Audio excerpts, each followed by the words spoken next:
শুভেচ্ছা দর্শক সকলকে আমন্ত্রণ জানাচ্ছি প্ল্যানেটারি হেলথ একাডেমির সুরক্ষায় প্রতিদিনের আজকের আয়োজনে পাওয়ার্ড বাই সিং হেলথ। দর্শক আমাদের যতগুলো অঙ্গ প্রত্যঙ্গ আছে তার মধ্যে সবচেয়ে গুরুত্বপূর্ণ অঙ্গ প্রত্যঙ্গের একটি কিন্তু আমাদের চোখ। চোখ ছাড়া আমরা পৃথিবী দেখি না এবং আমাদের জীবনের অনেক অভিজ্ঞতাই হয়তো আমাদের ধরাছোঁয়ার বাইরে থেকে যায়। এই চোখের যেসব অংশ আছে তার মধ্যে একটি গুরুত্বপূর্ণ অংশ কিন্তু রেটিনা। এই রেটিনার অনেক রকম অসুখ বিসুখ হয়, আজকে আমরা সেই বিষয় নিয়ে কথা বলবো। আমাদের আলোচ্য বিষয় চোখের রেটিনার যত অসুখ। দর্শক আমরা ভীষণ আনন্দিত যে এই বিষয়ে কথা বলার জন্য আমরা একজন আন্তর্জাতিক অতিথিকেও আজকে আমাদের মাঝে পেয়েছি। তিনি সিঙ্গাপুর থেকে এসেছেন এবং তিনি কেবল সিঙ্গাপুর বা এই এশিয়ার ভেতরে নয়, সারা পৃথিবীতেই তার নাম জগৎজোড়া। তিনি ডাক্তার গেভিন ট্যান। পরিচয় করে দিচ্ছি আমাদের অতিথিদের সাথে। We are very proud to have doctor Gavin Tan, head and senior consultant, surgical Retina Department, Singapore National Eye Center. Dr. Gavin Tan, welcome to our program. Thank you for inviting me. আমরা অত্যন্ত আনন্দিত যে বাংলাদেশের একজন শীর্ষস্থানীয় চক্ষু বিশেষজ্ঞ doctor Tariq Reza Ali আমাদের মাঝে উপস্থিত আছেন। তিনি সহযোগী অধ্যাপক চক্ষু বিজ্ঞান বিভাগ, বাংলাদেশ মেডিকেল বিশ্ববিদ্যালয়। তিনি সহসভাপতি ও chairman scientific committee, Bangladesh vitreo retina society. Doctor Tariq Reza Ali, স্বাগত আমাদের অনুষ্ঠানে। আপনাকে ধন্যবাদ। আমরা শুরুতে যেটা বলছিলাম যে চোখের কথা তো আমরা সবাই জানি, চোখ দিয়ে আমরা দেখি, কিন্তু চোখেরও যে আবার বিভিন্ন অংশ আছে এবং তার আলাদা আলাদা অসুখ হতে পারে সেটি নিয়ে কিন্তু আমাদের কিছুটা অজানা আছে। প্রথমে আমি এই যে চোখের রেটিনার কথা আমরা বলছি, ডক্টর তারিক আপনি যদি একটু ব্যাখ্যা করেন যে রেটিনা আসলে কি, কোথায় থাকে চোখের? আপনাকে ধন্যবাদ। চোখের যে স্ট্রাকচার সেটা আসলেই আমরা যেটা বলেছেন যে আমরা হয়তো বা অনেকেই জানি না। মূলত চারটি কথা আমাকে বলতেই হবে। প্রথম, চোখের সবচেয়ে সামনে তার নাম হচ্ছে কর্নিয়া, যেটা আমরা একদম স্বচ্ছ। আমি যদি ঘড়ির ডায়ালটা চিন্তা করি মনে হয় যেন একটা কালার আছে, কিন্তু উপরের যে কাঁচটা চোখের কর্নিয়া হচ্ছে সেটা, যেখানে একদম স্বচ্ছ। কর্নিয়ার পিছনে থাকবে লেন্স, তার পিছনে রেটিনা এবং তারপরে আবার একটা নার্ভ। অর্থাৎ আলো প্রথমে কর্নিয়াতে পড়বে, তারপরে লেন্সের উপরে পড়বে, সেখানে সেটা একবারে যে রেটিনার উপরে যখন পড়বে তখন একটা ছবি তৈরি হবে। তাহলে রেটিনা হচ্ছে একটা অত্যন্ত সংবেদনশীল একটা অংশ চোখের, যার মধ্যে ছবি তৈরি করা যায়, যেটা ক্যামেরার ফিল্মের মতো। আগেকালের যে ক্যামেরার ফিল্ম ছিল, সেই রেটিনাতে ছবি তৈরি হলো। এরপরে এই ছবি একটা নার্ভ দিয়ে আমার ব্রেইনে গেল, পরে আমি দেখতে পাবো। অর্থাৎ কর্নিয়া, লেন্স, রেটিনা, তারপরে আবার নার্ভ, এই চারটা অংশের কোনো একটা অংশেই যদি সমস্যা থাকে তাহলে কিন্তু আমি দেখতে পাবো না। আচ্ছা, তাহলে রেটিনা খানিকটা আমাদের সামনে কিন্তু আমরা দেখতে পাচ্ছি না, একটুখানি পেছনে, চোখের সবচেয়ে পিছনে সবচেয়ে সংবেদনশীল অংশটা রেটিনা, যেটা ব্রেইনের একটা পার্ট। আচ্ছা, অনেকগুলো নার্ভের সাথে তার সংশ্লিষ্টতা আছে। একটা নার্ভের সঙ্গে, চোখের একটাই নার্ভ, অপটিক নার্ভ বলি আমরা, সেটা দিয়ে এই চোখের রেটিনা থেকে অপটিক নার্ভ তৈরি হয়, তারপরে সেটা ব্রেইনে যায়। আচ্ছা, আমরা এই যে রেটিনার কথাটার সাথে নিশ্চয়ই আরও সবচেয়ে বেশি যেটা আসে, ডায়াবেটিস হলে আমরা যে অসুখটা হয় চোখের, সেটা নিশ্চয়ই যারা ডায়াবেটিস আক্রান্ত আছেন, রেটিনোপ্যাথি বলে একটি কথা আছে, আমরা আসবো এই আলোচনায়। কিন্তু তার আগে আমরা একটু দেখি যে আর কি রকমের অসুখ হয় এই রেটিনাতে।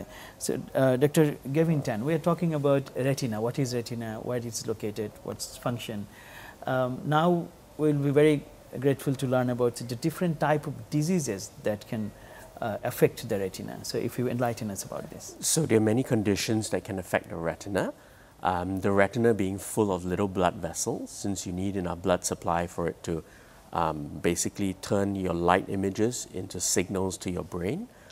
A lot of them are retinal vascular diseases. The most common of which I think in most countries around the world is diabetic retinopathy. That is a disease as a consequence of diabetes, where the high blood sugar level damages the blood vessels in the retina, and this can eventually lead to blindness if it's not controlled or treated. Okay, so diabetic retinopathy is really one of the most common conditions. Any other things that can affect the retina? So I think the other two big groups of diseases that we will often see would be age-related macular degeneration. That's very common in aging populations like my own, and at the same time the most common surgical disease that we will see will be retinal detachments, which happens at a middle age and also will lead to irreversible blindness if it is not picked up early and treated with surgery early. Thank you so much doctor Gavin. যেটা doctor Tariq Reza, যেটা doctor Gavin বলছিলেন যে diabetic retinopathy সবচেয়ে common macular disease বলে একটা বলেন, এবং আমাদের রেটিনা আবার একটু ডিসপ্লেসমেন্ট হয়ে যেতে পারে, সরে আসতে পারে, এরকমও বোধহয় কিছু কন্ডিশন আছে। এই যে কয়েক রকমের অসুখ আমাদের বাংলাদেশে এটা কেমন পান আপনারা, কোন অসুখের প্রবণতা কেমন? হ্যাঁ, তো আপনি যেটা জানেন যে বাংলাদেশের রেটিনা এখন একেবারে মানে কি বলবো, একদম ঘরে ঘরে রেটিনার ডায়াবেটিসের রোগ, ডায়াবেটিক পেশেন্ট ঘরে ঘরে, এবং আমাদের 13% of the total population diabetic in বাংলাদেশে, এবং তার মানে প্রায় 14 মিলিয়ন পিপল বাংলাদেশে ডায়াবেটিক এই মুহূর্তে, এবং 2025 সালের মধ্যে এটা বলা যায় যে এটা উন্নীত হবে প্রায় 35 মিলিয়ন পিপল যারা বাংলাদেশে ডায়াবেটিসে আক্রান্ত হবেন। এই যে ডায়াবেটিসে আক্রান্ত যে রোগীরা, তাদের শতকরা 50% মানুষ ডায়াবেটিক রেটিনোপ্যাথিতে আক্রান্ত হবেন 15 বছর এর মধ্যে, অর্থাৎ যার ডায়াবেটিস 15 বছর বা যার তার বেশি, তার ডায়াবেটিক রেটিনোপ্যাথিতে আক্রান্ত হওয়ার সম্ভাবনাটা অনেক অনেক বেশি। যেটা গেভিন বললেন যে যদি সঠিক সময়ে চিকিৎসা না করা হয় তাহলে ডায়াবেটিক রেটিনোপ্যাথিতে মানুষ কিন্তু অন্ধত্ব বরণ করতে পারে। আপনি চিন্তা করেন যে একজন মানুষ 50 বছর 60 বছর পর্যন্ত দেখেছে, কিন্তু 60 বছরের পরে সে অন্ধ হয়ে গেল, কিন্তু সে কিন্তু মারা যাচ্ছে না, সে কিন্তু বেঁচে আছে। সে যদি 80 বছর পর্যন্ত বেঁচে থাকে তাহলে পরের 20 বছর তার কি পরিমাণ একটা কি দুঃসহ জীবন হবে। সো এটা একটা কথা উনি বলেছেন। দ্বিতীয় বলেছেন এইজ রিলেটেড ম্যাকুলার ডিজেনারেশন, যেটা কথাটা মানে হচ্ছে যে একটা বয়সজনিত রোগ।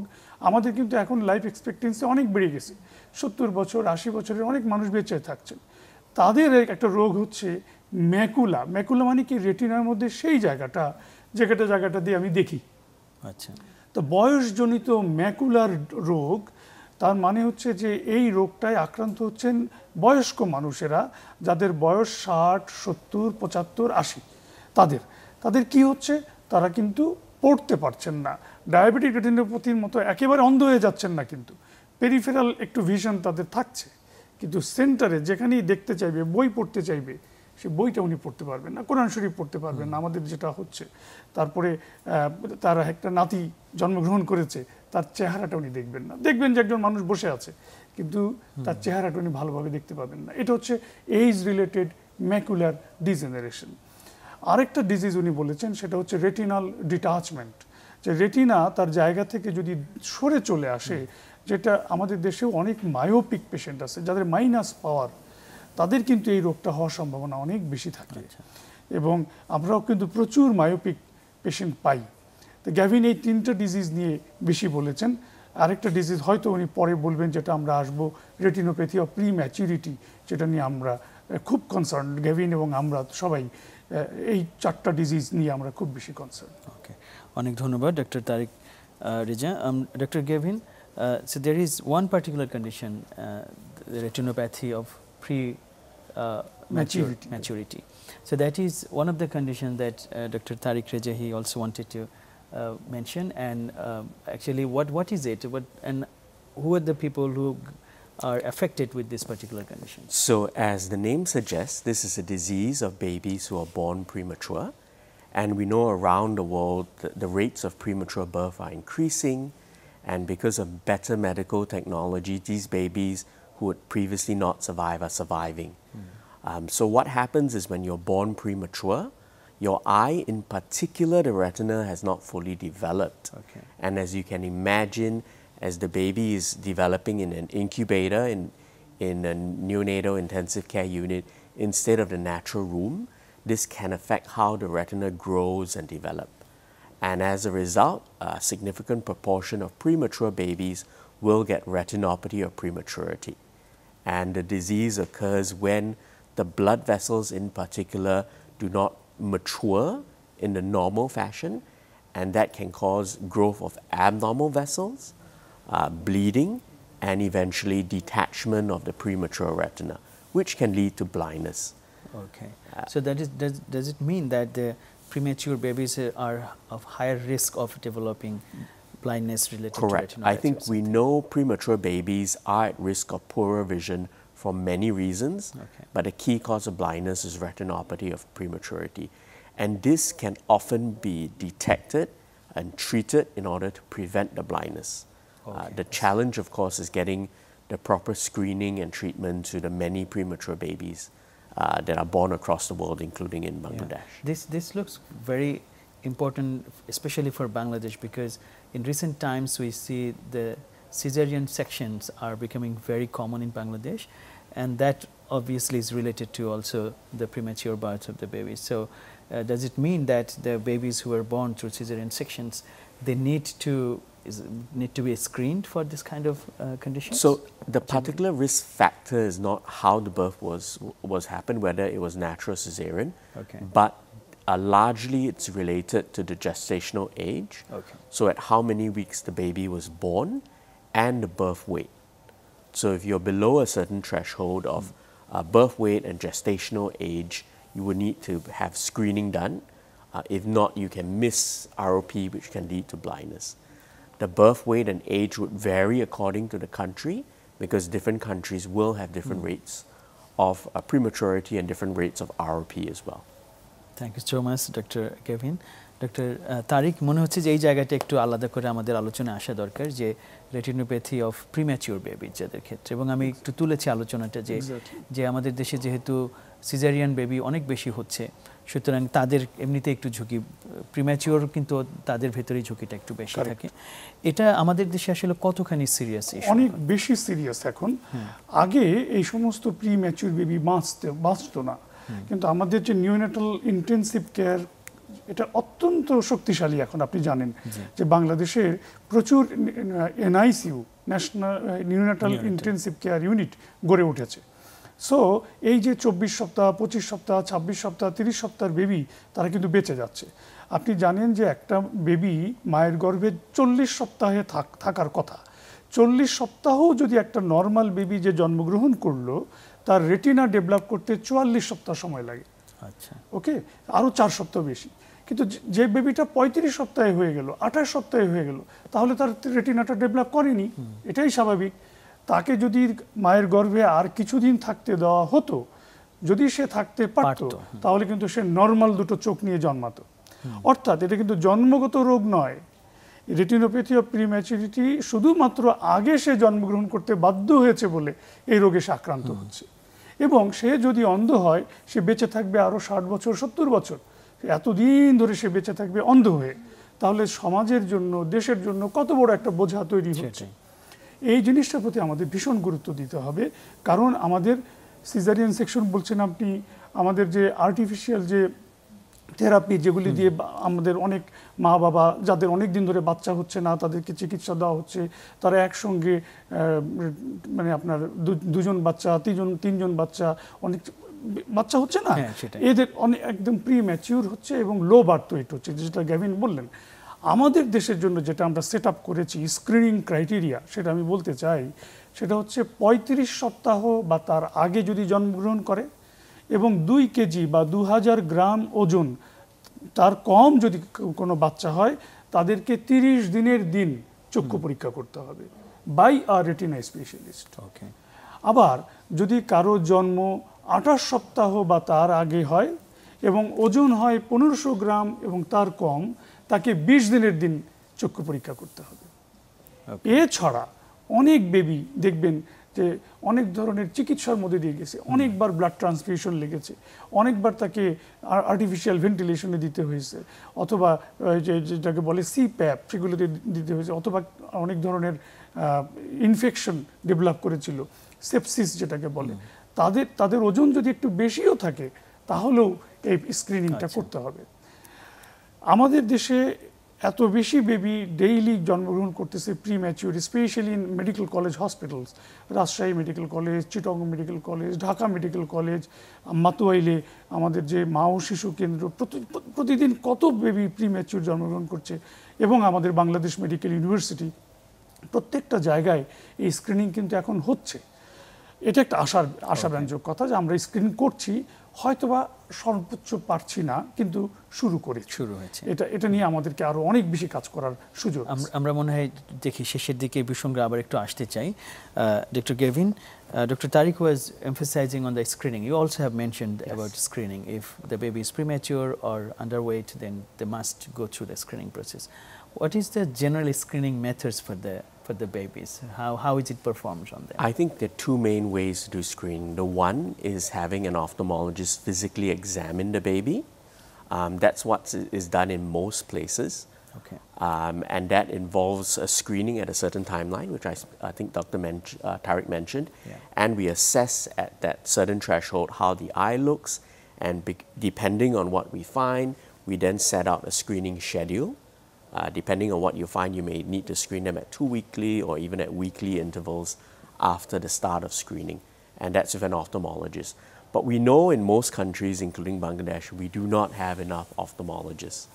So increasingly, and with the advent of technology, where you can have contact cameras that can provide a pretty good view of the retina just by taking that digital image. Okay. And increasingly that's being used because then you can train a nurse technician to perform that screening, and digital images can be sent to a base hospital, a university hospital, where the doctors can then review all those images without having to travel to every single NICU.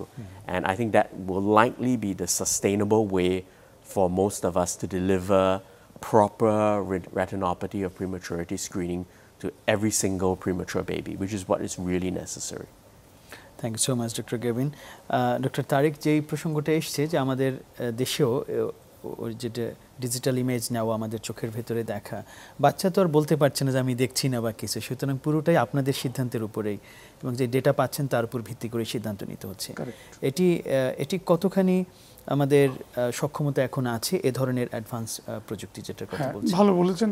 এই প্রশ্নটা আমি খুব উত্তর দিতে পছন্দ করি। সেটা হচ্ছে, আপনি জানেন আমাদের দেশে 1500-র মতো বা আরেকটু বেশি অপথলমোলজিস্ট, চক্ষু বিশেষজ্ঞ। তার মধ্যে রেটিনা স্পেশালিস্ট আছেন 120 থেকে 130 জন। এই 120 থেকে 130 জন রেটিনা স্পেশালিস্টের মধ্যে আমরা যারা রেটিনোপ্যাথি অফ প্রিম্যাচুরিটি নিয়ে কাজ করছি, আমি 20 জনের বেশি নাম বলতে পারবো না। তার মানে কত অপ্রতুল আমাদের চিকিৎসকের সংখ্যা। এদিকে বেবির সংখ্যা কত বেশি। সরকার চাচ্ছেন 64টা জেলায় 64টা এনআইসিইউ ডেভেলপ করতে, সরকারিভাবে এবং বেসরকারি যে এনজিওগুলো আছে, অরবিস ইন্টারন্যাশনাল, আপনি জানেন যে হেলেন কেলার ইন্টারন্যাশনাল, তারপরে আমাদের যে অন্যান্য এনজিওসগুলো, তারা কিন্তু হেল্প করছেন, ইউনিসেফ, এই সমস্ত এনআইসিইউ ডেভেলপ করার জন্য। সেখানে বাচ্চা বেঁচে যাচ্ছে কিন্তু স্ক্রিনিং হচ্ছে না। তো আমরা যেটা বললেন গ্যাভিন, যে রেটিনা স্পেশালিস্ট যে দেখে বুঝতে পারেন যে এটার চিকিৎসা লাগবে, এটা লাগবে না। একটা আশাব্যঞ্জক কথা হচ্ছে, শতকরা 70 জন প্রিম্যাচিউর বেবি আমাদের দেশে, এই রেটিনোপ্যাথি অফ প্রিম্যাচুরিটির হার বা ইনসিডেন্স নট মোর দেন 30%। ওকে, 18 থেকে 30 ভাগ বিভিন্ন ইনস্টিটিউটে আমরা পেয়েছি। তো তার মানে শতকরা 70 জন বেবিকে আল্লাহ তাআলা একা একা ভালো করে দিচ্ছেন, 30 জনের নানা রকম চিকিৎসা লাগছে। সো আমাকে ওই 30 জনকে খুঁজে বের করতে হবে। সেই 30 জনকে খুঁজে বের করার জন্য স্পেশালি যদি যেতে পারেন বিভিন্ন এনআইসিইউতে, আমরা যেমন যাই, গিয়ে দেখি যে এটার চিকিৎসা লাগবে বা লাগবে না।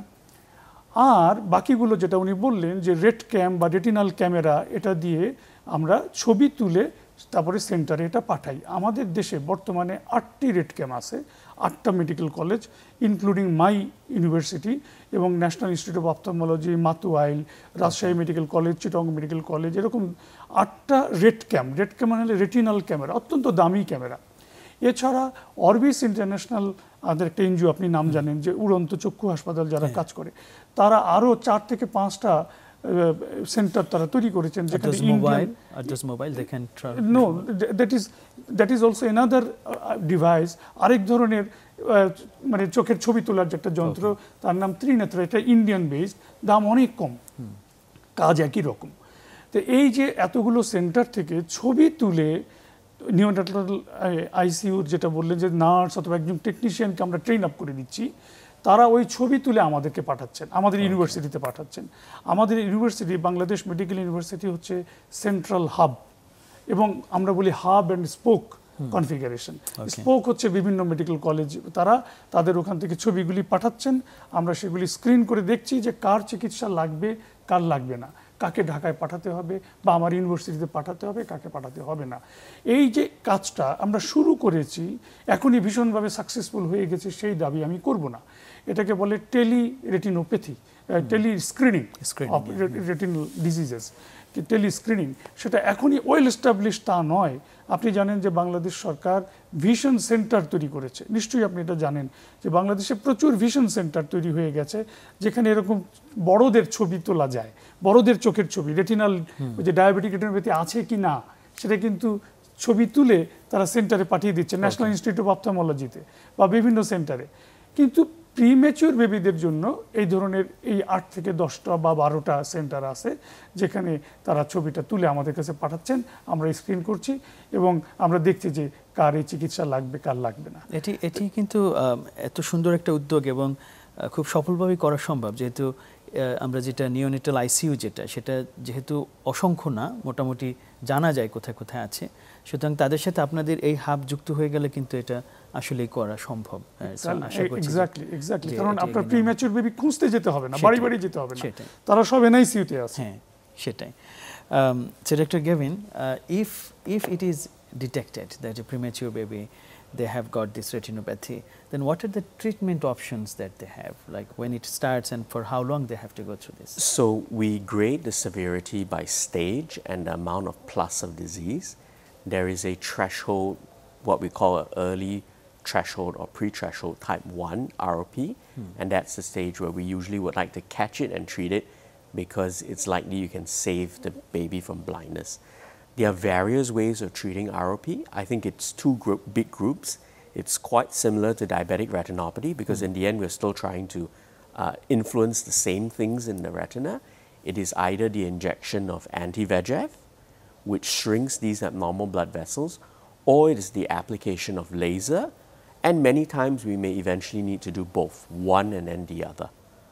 And that combination would hopefully control the ROP, allow the retina to then develop as normally as possible, and that preserves the baby's vision and prevents the last 2 stages of ROP, which is stage 4 or 5 where there is a detachment.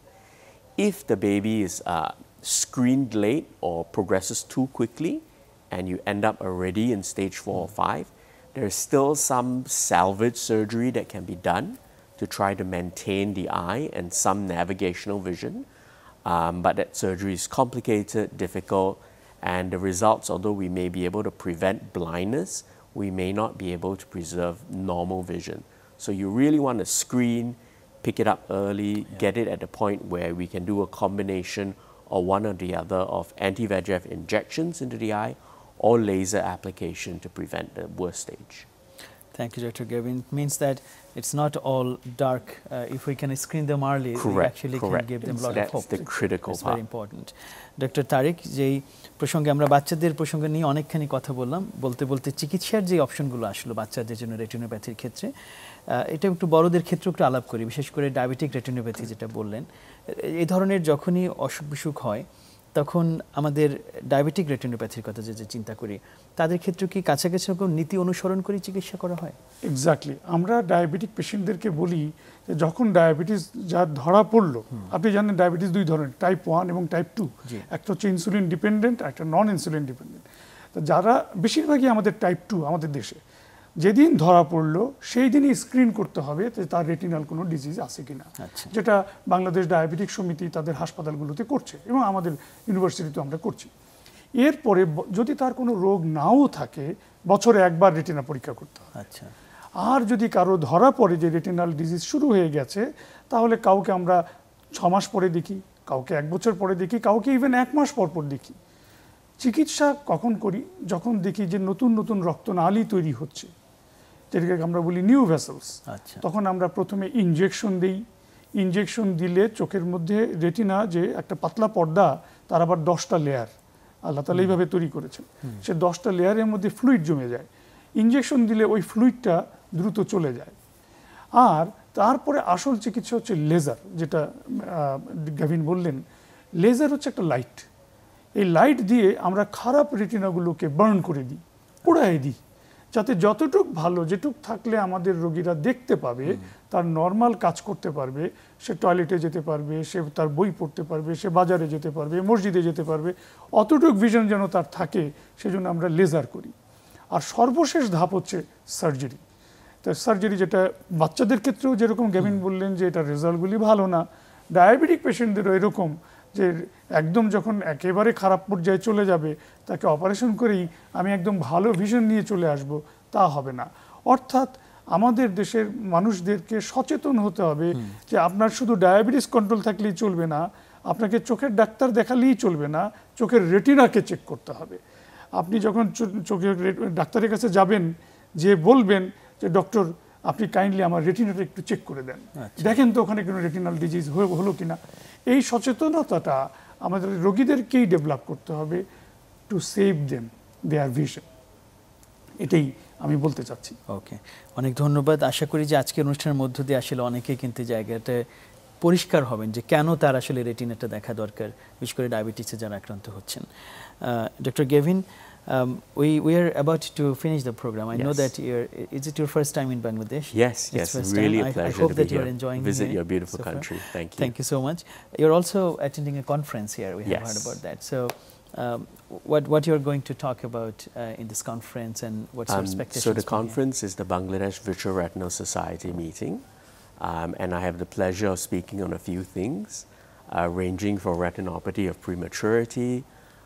I have some discussion about the use of artificial intelligence in retina, as well as some of the newer drugs that we have for diabetic macular edema. And I think I end off discussing how to do some surgery in some complicated cases where the visualization is not so good. Okay, thank you so much. And regarding the collaborations between, like, Singapore, you are part of the National Eye Center in Singapore, one of the leading institutions in Asia, and you are now I think collaborating with, or have a very good relationship with Dr. Tariq Reza Ali, who is professor in Bangladesh Medical University.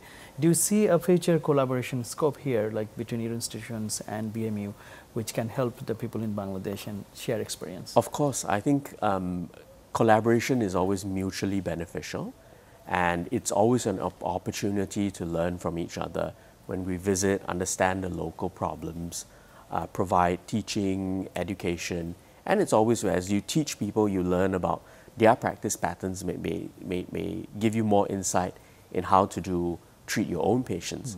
And of course, in future, we would love to look at research collaborations that can improve the care of eye diseases in Asia in general. Thank you, Dr. Gavin. Dr. Tariq Reza, আমরা প্রায় শেষের দিকে, যদি এই যে আলোচনা হলো, আমাদের দর্শকদের জন্য যদি আপনার শেষের দিকে কোনো বার্তা থাকে যে তারা কিভাবে চোখের যত্ন নেবে, রেটিনার ব্যাপারে তাদের কি বিষয় মাথায় রাখবে? হ্যাঁ, প্রথমে আমি আপনার মাধ্যমে জনগণকে বলতে চাই যে বাংলাদেশ ভিট্রিও-রেটিনা সোসাইটি অত্যন্ত গর্বিত যে প্রায় 18 জন বিদেশি গেস্ট আসছেন। আগামী 2 দিন আমাদের প্রোগ্রাম চলবে, সেখানে গ্যাভিন এসছেন, আমরা অত্যন্ত কৃতজ্ঞ তার কাছে। এবং সিঙ্গাপুরের সঙ্গে বাংলাদেশের একটা কোলাবোরেশন যেটা আপনি বলছেন, সেটা আমাদের রোগীদের স্বার্থে, আমাদের চিকিৎসকদের স্বার্থে অত্যন্ত জরুরি। Bangladesh vitreo retina society eagerly we are waiting to make a collaboration with Singapore National Eye Center. অবশ্যই আমার ইউনিভার্সিটির সঙ্গে তো বটেই, এছাড়া আমার সোসাইটির অন্য যারা সদস্য আছেন তারাও তাদের সঙ্গে কাজ করতে স্বচ্ছন্দ বোধ করবেন। নট অনলি রেটিনাল ডিজিজ, অন্য কর্নিয়ার ডিজিজ, কত আমাদের সব চক্ষু বিশেষজ্ঞরা এখানে আসছেন। আর আপনি যেটা বললেন, আমি আমার জনগণকে বলতে চাইব দুটো কথা। একটা হচ্ছে, আপনার যদি ডায়াবেটিস থাকে তাহলে আপনি আপনার চিকিৎসককে যেটা বললাম, যে আপনি বলবেন যে আমার রেটিনাটা একটু চেক করে দেন, চোখের মধ্যে একটা ড্রপ দিয়ে চোখের মনি বড় করে আমার রেটিনাটাকে পরীক্ষা করতে হয়, আমি জানি, আপনি এটা একটু করে দেন। যদি আপনি, অনেক চিকিৎসক বলতে পারেন যে না এটাতে আমি অভ্যস্ত না, তাহলে আমাকে একজন রেটিনা স্পেশালিস্টের কাছে আপনি রেফার করে দেন, বা ওই হসপিটালে আমাকে পাঠিয়ে দেন। এটা গেল একটা। আরেকটা হচ্ছে, প্রত্যেকজন মানুষ 40 বছর বয়সে তাকে চশমা নিতে হয়। চশমা আপনাকে নিতেই হবে কাছের জিনিস পড়তে হলে, চালসে রোগ হয়ে যায়, প্রেসবায়োপিয়া। যখন আপনি চোখের ডাক্তারের কাছে যাচ্ছেন, তখন আপনি বলবেন যে ডক্টর আপনি আমাকে শুধু চশমা দিয়েই বিদায় করবেন না, দেখেন তো আমার রেটিনায় কোনো রোগ আছে কিনা, আমার কি অপটিক নার্ভে কোনো রোগ আছে কিনা, মানে আমার কি গ্লোকোমা আছে কিনা, আমার রেটিনার কোনো রোগ আছে কিনা, এই দুটো আমাকে দেখে দেন।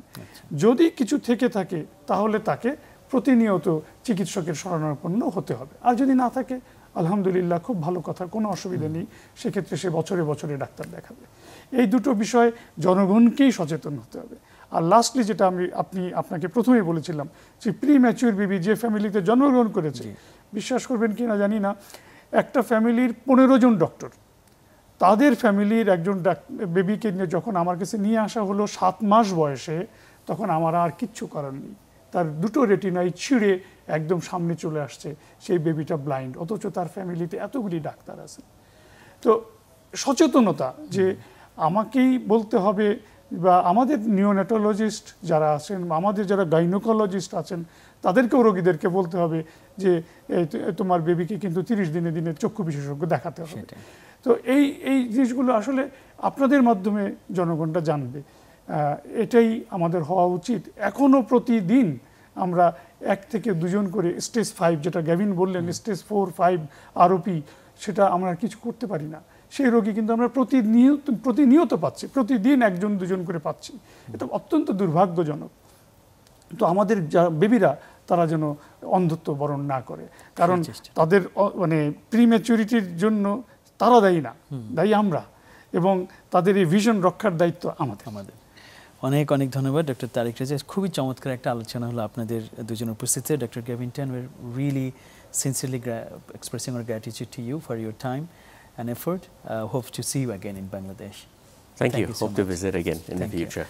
দর্শক, শেষ করছি সুরক্ষায় প্রতিদিনের আজকের আয়োজন। আমরা চোখের রেটিনা নিয়ে কথা বলছিলাম, কিন্তু শেষ পর্যন্ত আলোচনাটা অনেক আবেগের জায়গাও গেল। আমাদের যেহেতু নতুন যে বাচ্চারা জন্ম নিচ্ছে বাংলাদেশে, তাদের যখন সময়ের আগে একটু জন্ম হয়ে যায়, সেই বাচ্চাদের বিশেষ করে আমাদের কিন্তু এই রেটিনার পরীক্ষাটা ভীষণ গুরুত্বপূর্ণ, যদি তাদের অন্ধত্ব আমরা প্রতিরোধ করতে চাই। এবং একই সাথে ডক্টর তারেক যেটা বললেন যে আমাদের ডায়াবেটিস যখন কারো হচ্ছে, তখন অবশ্যই আমাদের চোখের রেটিনার ব্যাপারে আলাদা করে গুরুত্ব দিতে হবে। আর 40 বছর বয়সের পরে আমাদের সবাইকে চোখের রেটিনার ব্যাপারে মনোযোগ দিতে হবে। আশা করছি আজকের এই খুব গুরুত্বপূর্ণ আয়োজন থেকে আপনারা সকলে উপকৃত হবেন, নিজের চোখের যত্ন নেবেন, সেই আহ্বান রেখে আজকের মতো শেষ করছি।